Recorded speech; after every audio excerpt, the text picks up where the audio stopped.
আমরা একটা সুন্দর পৃথিবীতে বাস করি। চেয়ে দেখো কত সুন্দর প্রকৃতি তোমার চারপাশে। চলো আমরা সৃষ্টির শুরুতে ফিরে যাই, দেখি বাইবেল আমাদের সে বিষয়ে কি বলে।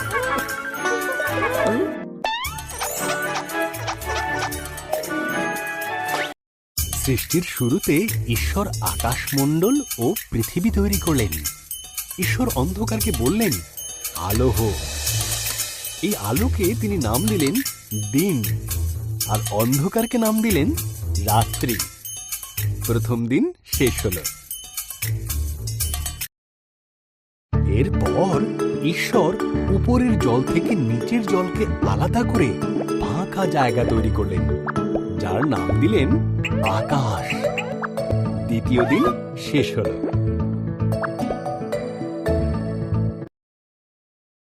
ঈশ্বর সমস্ত জল একত্র করলেন, এর ফলে শুকনো জায়গা দেখা দিল।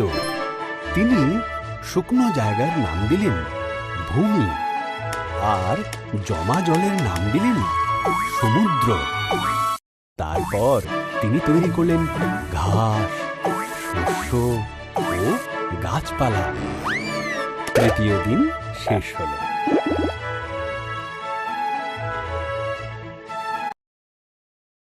এরপর ঈশ্বর আকাশে বিভিন্ন আলো তৈরি করলেন, দিনের জন্য সূর্যকে আর রাতের জন্য চাঁদ ও তারাদের তৈরি করলেন।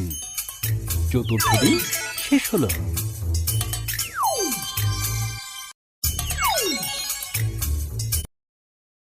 ঈশ্বর মাছেদের সৃষ্টি করলেন জলে সাঁতার কাটার জন্য, আর পাখিদের সৃষ্টি করলেন আকাশে ওড়ার জন্য। তোমাদের সন্তান হোক, তিনি তাদের বললেন, তোমরা বংশবৃদ্ধিতে ও সুরে পৃথিবীকে ভরিয়ে দাও। পঞ্চম দিন শেষ হল।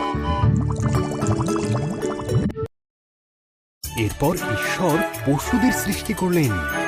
তিনি গৃহপালিত পশু, বন্য পশু ও সরীসৃপ প্রাণী তৈরি করলেন।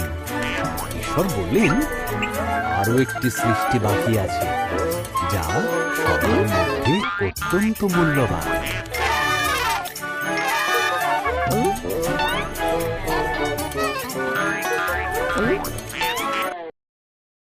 তাই তিনি নিজের মতন করে পুরুষ ও নারী সৃষ্টি করলেন।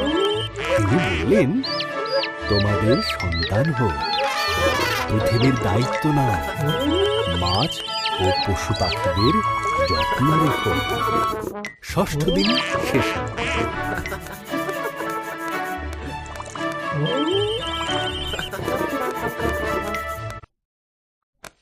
এরপর ঈশ্বর দেখলেন তাঁর সমস্ত সৃষ্টিকে খুব সুন্দর।